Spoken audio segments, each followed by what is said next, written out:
Today on Running to Him. We are defiled by what we think and then express in our actions. Today we will read Matthew chapter 14 through 16 and concentrate on Matthew 15 through 20. Matthew 15 through 20 says, Peter said to him, "Explain the parable to us." And Jesus said, "Are you still lacking in understanding also? Do you not understand that everything goes into the mouth, passes into the stomach, and is eliminated? But the things that proceed out of the mouth come from the heart, and those defile the man. For out of the heart come evil thoughts, murders, adulteries, fornications, thefts, false witness, and slanders. These are the things which defile the man. But to eat with unwashed hands does not defile the man." So, what is the difference between religion, religiosity, and relationship? Are they related and friendly, or are they enemies, some trying to squelch our walk with Christ? I suggest that they can be friends, or religion and religiosity can be enemies against relationship. Now, religion can easily be defined as believing in something that can control you. Religion is not restricted to church, synagogue, mosque, or temple, wherever people go to worship.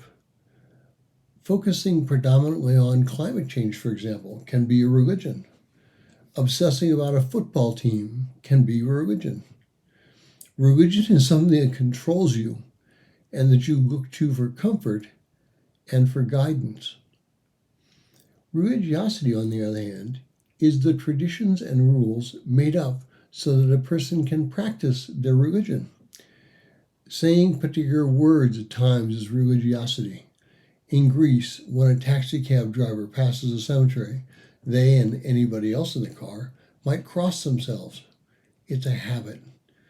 If we go to church on Sunday, sit in the same spot, do the same thing, and walk out after a certain period with no change in our lives, that's religiosity. Religion and religiosity can destroy our relationship with Christ. But on the other hand, they can enhance our relationship. It all depends on whether we use them as a tool or a method for gaining comfort. If we use them properly, we should use them as a tool.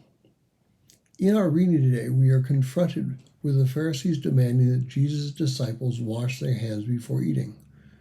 Washing our hands is essential because if we don't wash our hands, we could end up having some kind of disease.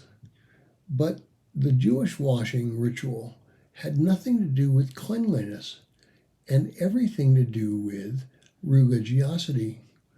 We wash our hands correctly. We are good with God if we do it correctly. And we do it incorrectly, we have a problem. Our walk with Christ is internal, not external. By doing certain things might enhance our walk with Christ in our minds, but how we live our lives determines whether we are clean or defiled. And we live our lives by the way we think. Paul is very clear when he writes in Romans chapter 12, verses 1 and 2, "Therefore, I urge you, brethren, by the mercies of God, to present your bodies a living and holy sacrifice, acceptable to God, which is your spiritual service of worship. And do not be conformed to this world, but be transformed by the renewing of your mind, so that you may prove what the will of God is, that which is good and acceptable and perfect." Our relationship with Christ is determined by how and what we think. Jesus uses a simile of the heart, representing our mind. We are defiled by what we think and that express in our actions. Thank you for listening. We pray that today's devotion was meaningful to you. We would love to hear from you. You can use either Facebook or YouTube to like, subscribe, share, and tell others about us. If you would like to contact us, you can reach me at phineasjacobus@runningtohim.net.